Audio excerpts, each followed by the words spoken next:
Hello, puppies and kittens. This is another edition to a series I haven't done for a while. Why do you believe? And today we have Ahmed, who I think uses the ironic title of Finding Truth. And he's going to explain to me today why, well, the reason he says that he believes in his God. So, Ahmed, go ahead. Okay, Aron, good day, everyone. So I have a presentation for you. I'm going to share it now. Oh, you've got a dog there, right? Yep.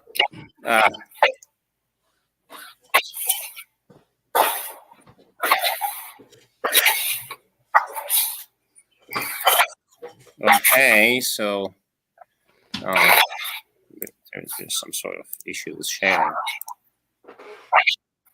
Yeah. Okay, do you see it? Yep. It's full screen now? Wait, now just a minute. There. All right, so, okay, so how would you like to do that? I would finish my presentation and then you go on responding to it? Yeah, well, already the title is wrong. It is inevitable to accept that God exists, except that I don't accept that, so it's obviously not inevitable. So there's a problem with that. Okay, so that's what I'm going to explain from my point of view, and then I'd be glad to know why not. So just a little introduction about myself, because I will be referring to some things I want people to know that I know what I'm talking about. So I'm an electronics and communications engineer. I have a lifetime in computer science and engineering and information systems. I did my master's in the engineering, computer and control. Took the master's courses. I didn't do the thesis yet, though. So I also did a master's in business administration. And I studied Islamic studies for 4 years after finishing college. I've also worked as a CEO and CIO in different transnational companies. I talk 4 languages at different levels. I've gone through the world, and I'm running this Finding Truth channel, where I am advocating creationism and finding God. So, in my opinion, let me put it like that. The world does not make sense without God. Why? Because let's look at it like this. If God exists and he wants to be found, then he should leave fingerprints. And he should also tell us where to find these fingerprints. So I'm making this parable here. So you find a house in the middle of nowhere and you live there. And then somebody comes along and tells you, I built this house, I'm the engineer, it's mine, I'm going to leave you live there, but you need to know it's mine. And then you need to ask him for evidence. So if he tells you there's a bedroom and a living room, that's not a big deal. But when he tells you about the secret doors that you don't know about special materials in the house or design tricks, then you start believing him. So the world, as we understand it today, and the more we understand it, this unfolds more, does not lend itself to being just a series of causation.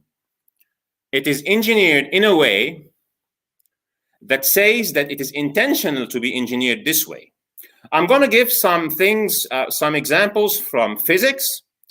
I'm not going to go through the typical cosmological arguments and philosophical arguments and first cause and causation things. I'm gonna use this parable. We're living in this house in the middle of nowhere, and comes along God, tells us, I created this universe, I created the place you're living, and I'm leaving my fingerprints all over the place, and here are the fingerprints, go and look for them and you'll find me. And then he sends us religion and he tells us you'd rather follow that because this is the purpose of your existence. And then we have doubts that people are receiving revelations. So are there observations that he is in communication with this world? So this is what I'm going to go through this presentation. The second part is more important for me than the first one, Aron. So let's say we're walking together here. This is not like a debate. This is like I am explaining why I think that this world does not make sense without believing that there is a God behind it, and one God, one specific God. And it's only the same one God all over history. He's sending different religions. And I'm going to give those examples. So number one, we look at this universe, and it has matter, it has energy. And why is there matter? Matter does not make sense, actually. So nuclear physics, for example, tells us that a nucleus is made up of neutrons and protons. But we know that like charges repel. So why don't protons just blow up? And why are there nuclei? We really don't know, but we say, okay, there is this strong nuclear force, and we give it a name. But without observing that it exists, it doesn't really make sense, because it is against everything that we see at the macro level. So this is a universe where, number one, particles exist, things like charges exist, but there is an intent to make this thing into matter that coalesces together, and it is not intuitive. And even this matter will not stop at having neutrons and protons, but there are also electrons. But we also know that opposite charges attract. But electrons do not fall into the nucleus. They are not attracted by protons. We know that this is what happens. It is actually the whole thing behind matter and antimatter. It's like an electron and positron. They should annihilate, but they don't. The models that we have for electric charges, that a moving electric charge should radiate and lose energy, means that even if the electrons would not fall because of the attraction of the protons, they should radiate because they're moving all the time and lose energy. And it should become inevitable that they annihilate with the protons, returning matter back to energy. But it doesn't happen. We don't know why it doesn't happen, but we put this concept that there is duality between matter, and electrons have dual nature, and they have this probability clouds. And it still doesn't make sense, by the way, because probability clouds or not, there is a standing attraction force with the protons, and the electrons should annihilate, but they don't. So this is a universe that is not only engineered to have nuclei, but also to have electrons around them. And this causes atoms, and atoms having electrons causes chemistry and causes substances to form. It is a universe in which very peculiar laws that are unintuitive, that we discover the existence of the law, and then we put a formula for it. We cannot derive it without knowing it is already there. And the result is that we have materials, and those materials can make complex substances. We have a universe where we have something called matter that is formed from what we have talked about. We don't know what this is. And this matter has this property of gravitating. But the universe behaves completely the other way around. We know that there was a Big Bang and it is expanding.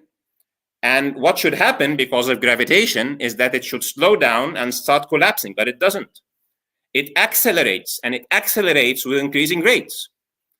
And it doesn't make sense. It is unintuitive. Even Einstein, and when Hubble published his results, and we know that this thing is expanding and accelerating, people in the scientific community, renowned scientists, were disappointed of this. And Einstein had to rethink his cosmological constant. And we give it a name. We called it dark energy. We know nothing about it, but we have to put a name because the phenomena is there.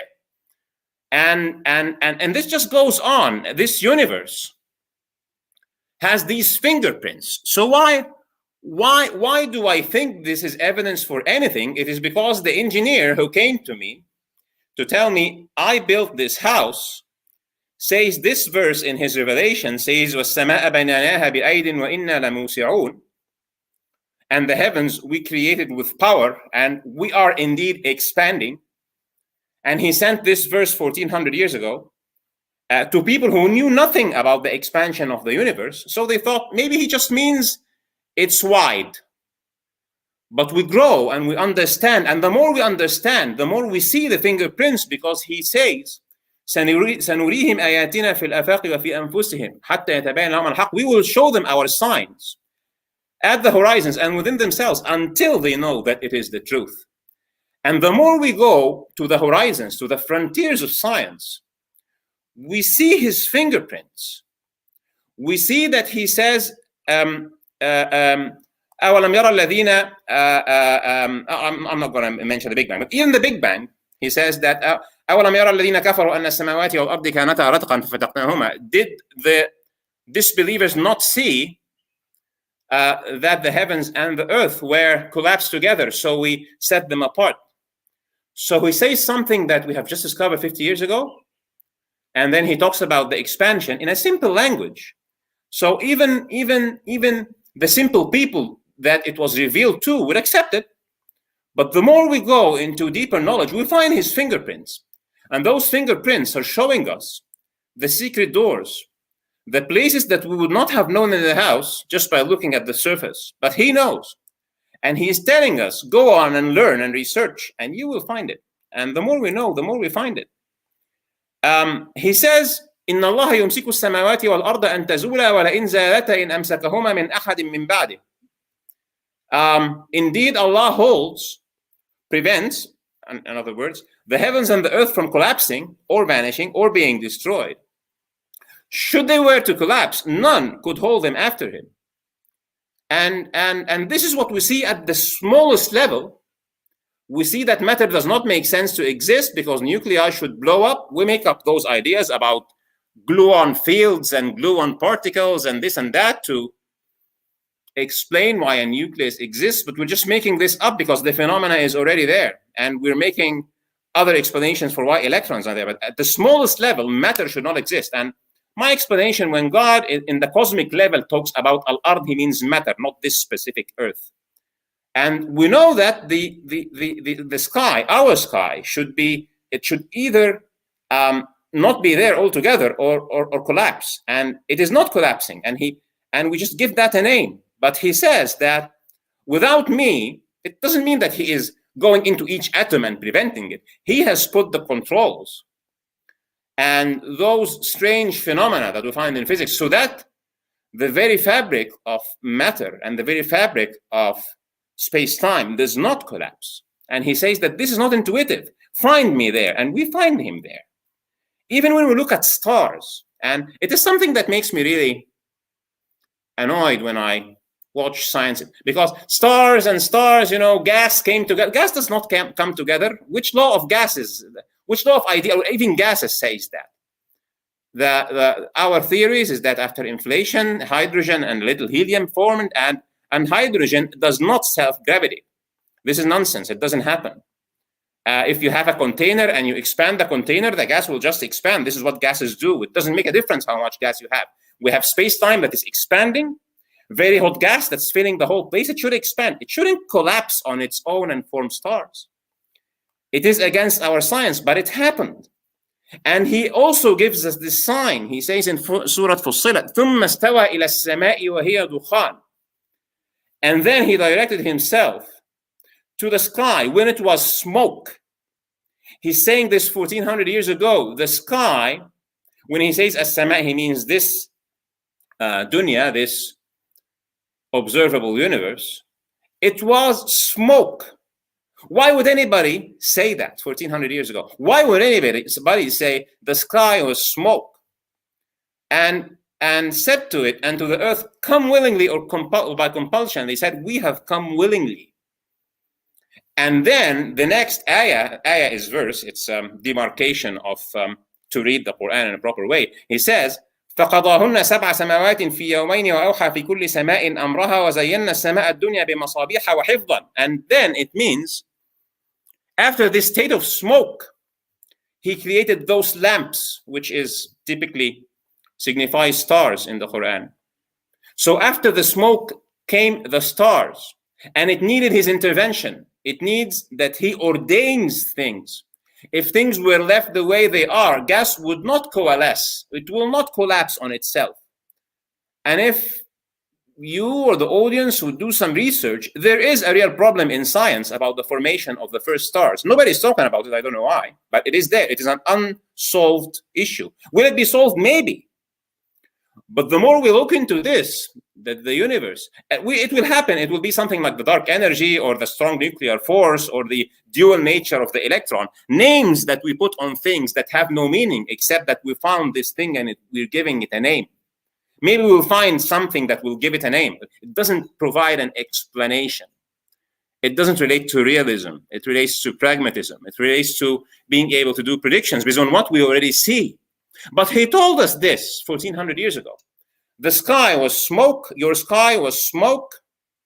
I intervened. I gave it orders. And upon those orders, stars formed. It is quite interesting. But then there is a question. What if there is this Greek philosophy idea about God as a deity who has created things and then he doesn't care? What if he doesn't care? Because if he doesn't care, maybe believing or not believing have no consequence. Did he disconnect himself? Because when we talked about this, Aaron, you asked me, those are things we can measure. Those are things we can verify. They do not make sense, but they are there, and they're fingerprints. And he told us about each and every of those ones, and I'm only mentioning few examples because I don't want to go into hundreds and hundreds of examples, but I can go into hundreds of examples. And however, it is not only if you are an astrophysicist or a nuclear physicist or an expert in quantum mechanics that you can see this, because his message addresses every single person on this earth, because he sent guidance to every single person. And he said this in the Quran. He said, this is part of a conversation between Moses and Pharaoh says, which God are you talking about? So he says this is قال ربنا الذي أعطى كل شيء خلقه ثم هدى. Our Lord is the one who has given everything its creation and then guided. It's a very profound statement. And it is observable. And I'm going to give some examples here. They tell me, I'm not sure about you, but I want to hear you when you hear them from me. They tell me that God, Allah, another name for it in Arabic, is not disengaged from this universe. He is in continuous communication with every being in the universe that he has created. And to do this, I'm going to give a little introduction about engineering first. Because when you are in engineering, especially electronics and communications engineering, mixed with information systems, there is context. And this context is how things are designed. You start by setting a purpose for something. You don't build a car and then you figure out what are you going to do with a car or a refrigerator. You know what you're doing. You design it based on the purpose. You pick the materials based on the materials that will fulfill the design. And then you put together a process for the orderly delivery of that design. But then you put together an instruction manual. You buy the car. If you want to be good to yourself and to the car and to the environment where you are going to drive the car, you'd rather read the manual. And in the manual, he will tell you, the manufacturer, how to drive the car for your safety, for the good maintenance of the car, and for the safety of those around you. And when you're in engineering, you do that all the time. If we want today to build autonomous cars, what we will do is that we will embed the instruction manual in the car. So you go into the car, you tell the car, take me to, I don't know, Chicago, and it will drive you to Chicago. And it has the understanding of how to do that. And it comes from the manufacturer. This might include, for example, a map of the interstate roads and how to navigate and the law, the traffic laws and proper speeds and how to act in the presence of humans and animals and stationary objects and other cars and emergencies. And you would program the car in this way. And we see this in living things. You might disagree about purpose with me, but we know that there are functionality, and we know that there is a morphogenesis process that creates. Yeah, but that was over 20 minutes so far, and the arrangement was that you were supposed to give me some reason for why you've made all these unwarranted assumptions and assertions. Now, you explained that you don't understand how things work, therefore God. You've explained that, this is a towel. It dries things. I don't understand that. Therefore, proof of God. You've given that kind of God of the gaps argument. You've made a number of another assumptions compiled atop other assumptions, but you never gave a reason for why you've made any of these assumptions. And I can't tell you how disappointed I am. I don't think this is going to be the last time that I ever platform you. Okay, because there was nothing there. As I told you, I'm more interested in the second part about living things rather than the first one. So you should have gone to the meat. But I sense in here already that at no point in this discussion, if I gave you an hour, if I gave you 10 hours, you would not provide one reason for why you've assumed the things you did. You assumed it because you assumed them. They're presuppositions. You believe this already.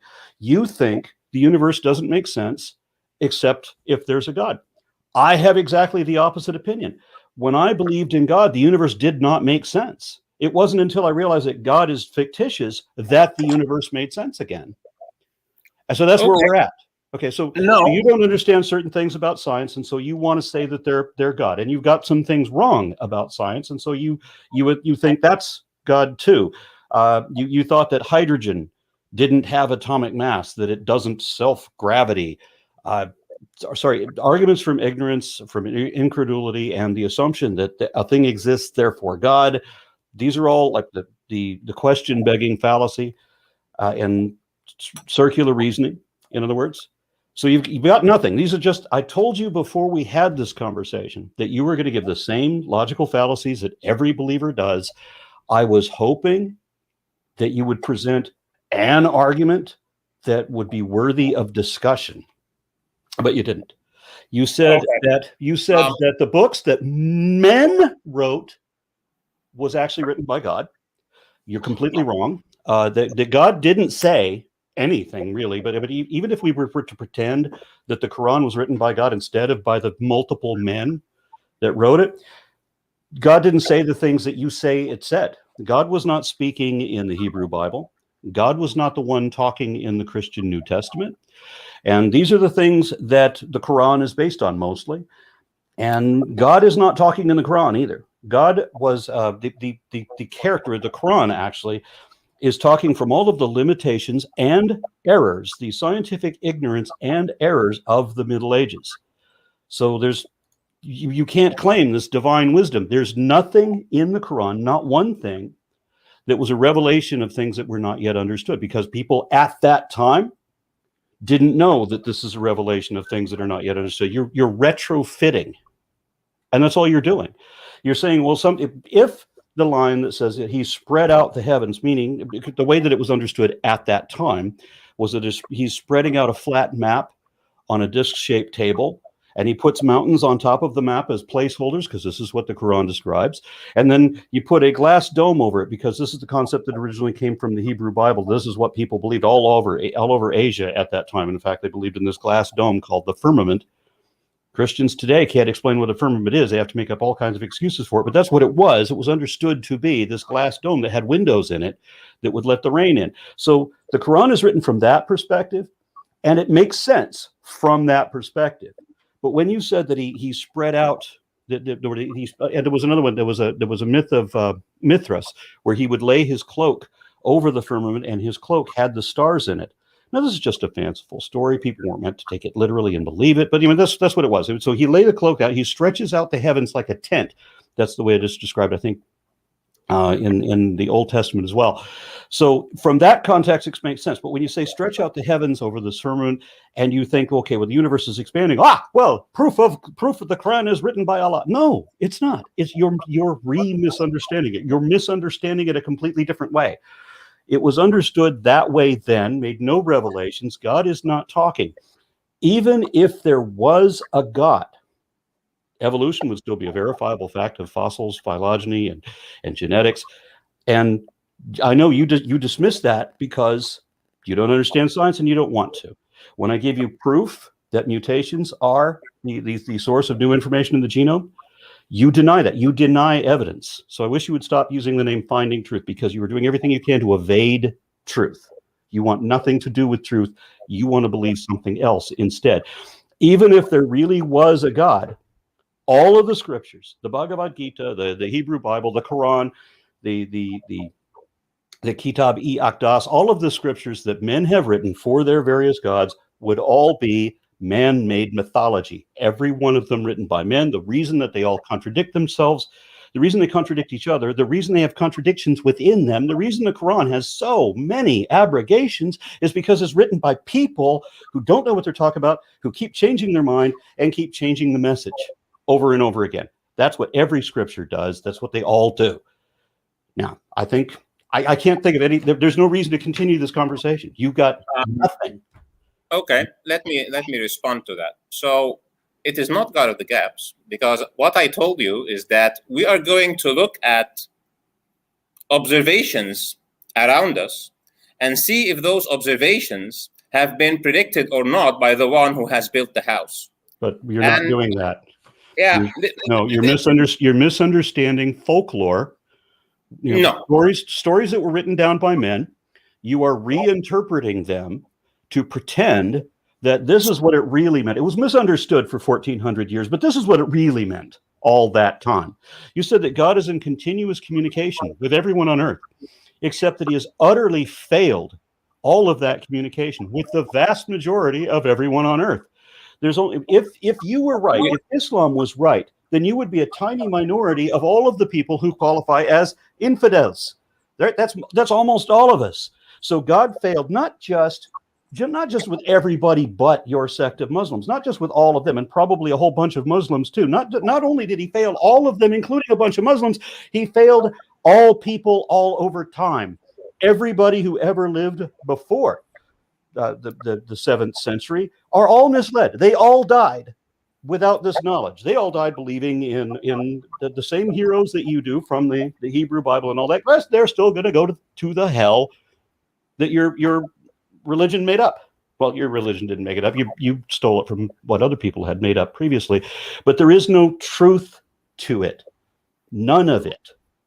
You've given no reason to assume the things that you have. So the second part of my presentation is about this communication thing. When I say to every creature on earth, I split that in two: creatures that he has given free will and not. And we have our special way of communication that is different, and I'm going to present that. If you, no, I don't. We're not going to do another presentation. I listened to 20 minutes of utter nonsense.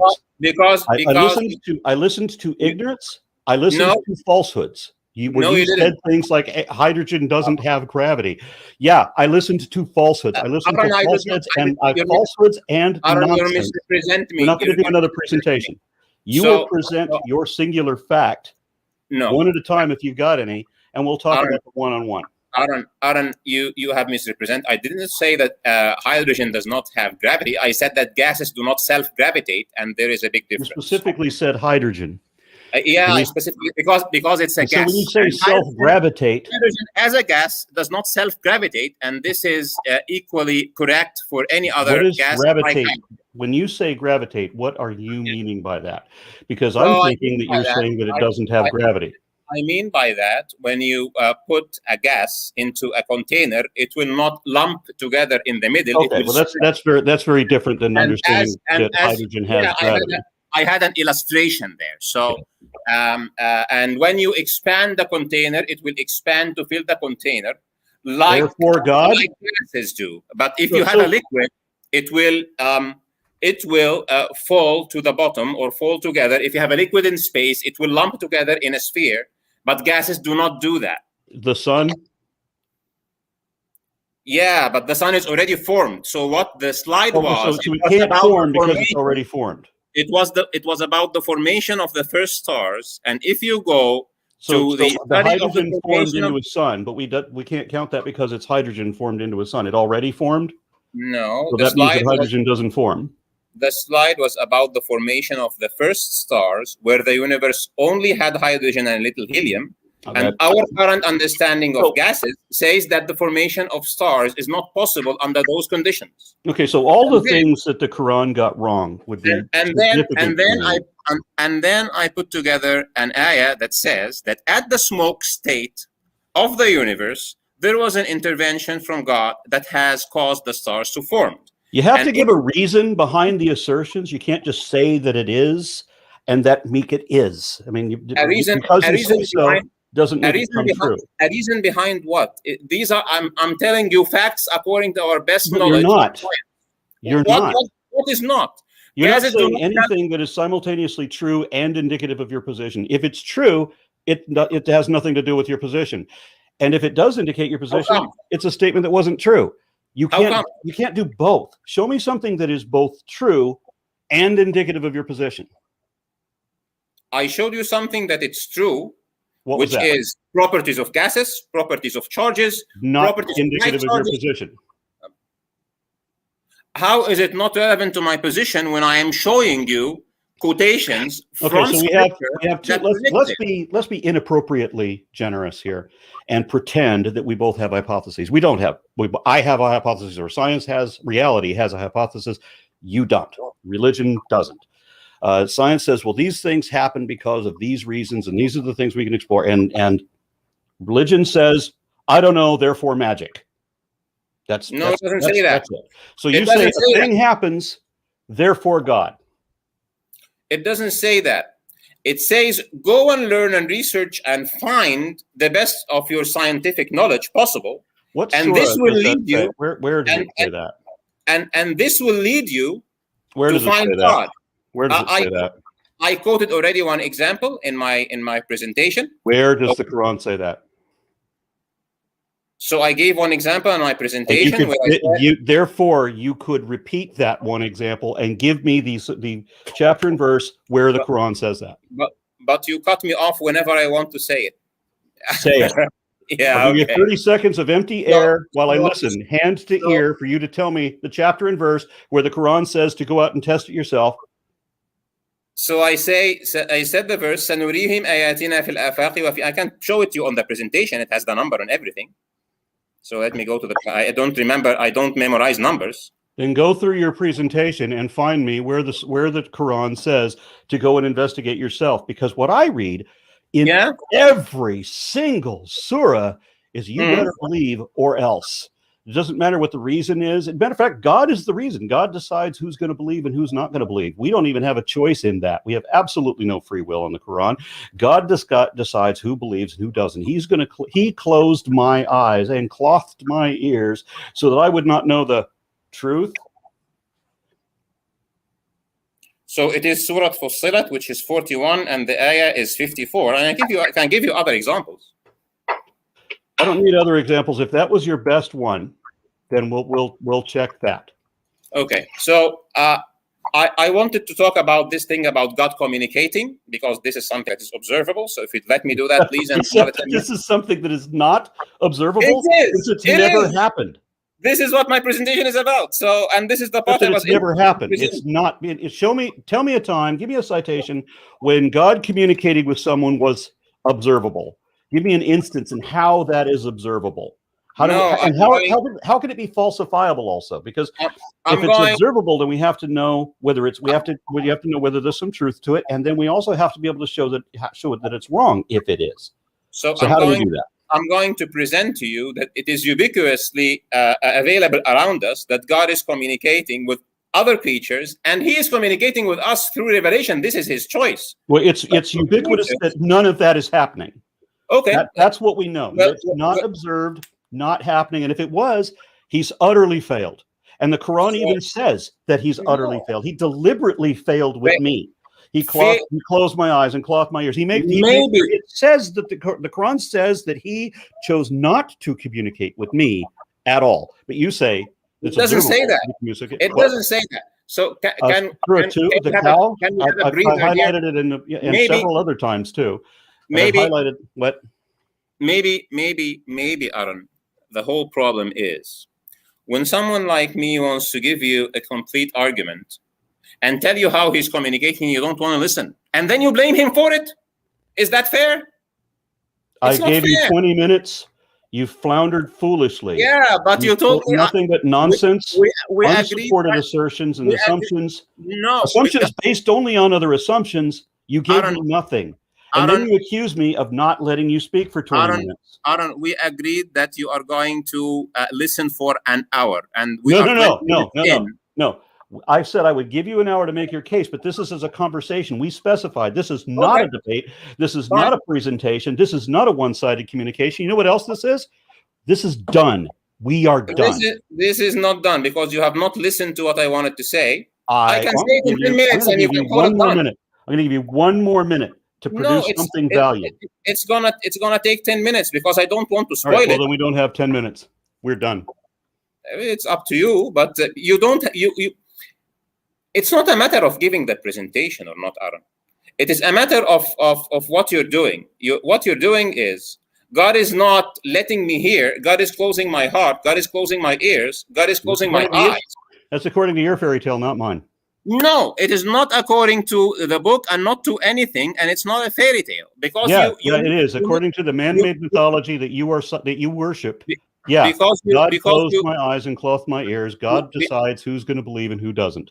Because the other day you quoted that this is written in the Surah Al-Baqarah, the second surah, that he closes your eyes and he closes your heart.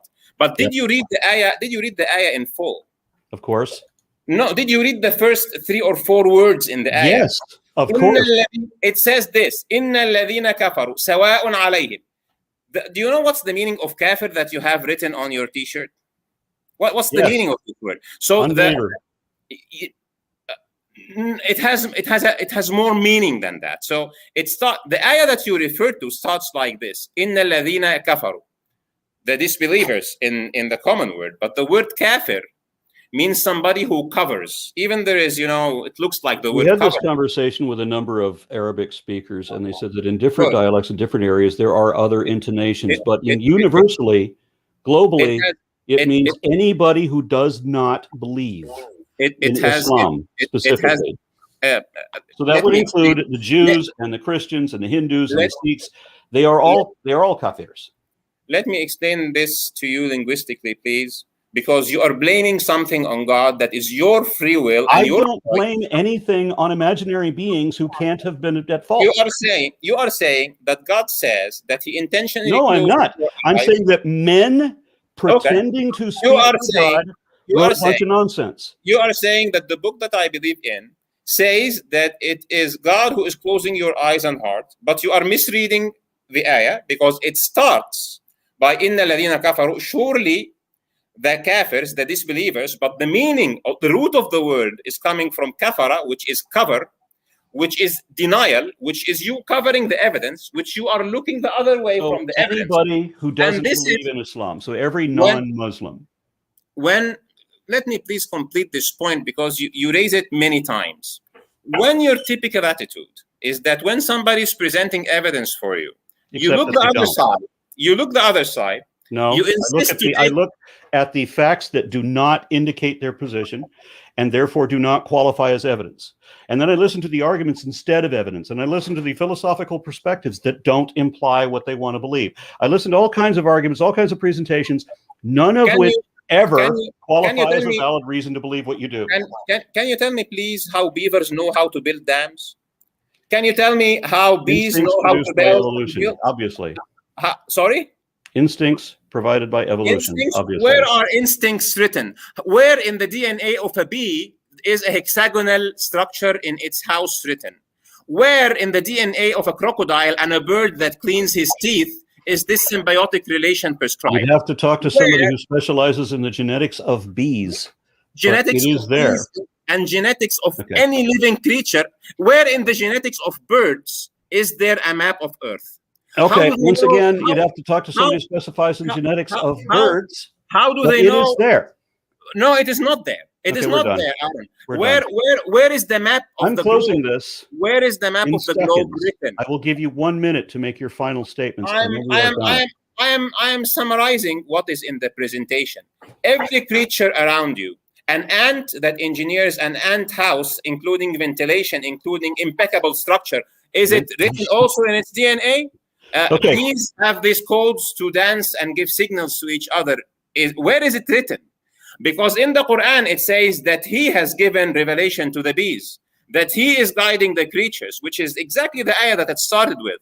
You are denying that God is communicating revelation to humans, while all around you, every living creature gets his code of conduct, gets the understanding of his ecosystem, gets which creatures are his friends and which are not, gets the way that he leads his life, including sophisticated designs, engineering designs, building dams, symbiotic relationships. They are not encoded anywhere, and I know what I'm talking about. And if you know they are encoded anywhere, please tell me where, because it is not. So there is continuous communication to give each creature its instruction manual. Those creatures do not have free will, so they get their instructions directly and they fulfill them. We have free will. He gives you a book that you can choose to say what you are saying, it's written by men, or accept through the evidence in the book that it was written by God. This is Except simple. that there is no evidence in the book, and there was no reason for you to make any of the empty, unsupported assumptions that you have. You've provided no reason. You have embarrassed yourself, and I am never going to platform you again. We are done. Goodbye. I have not. If you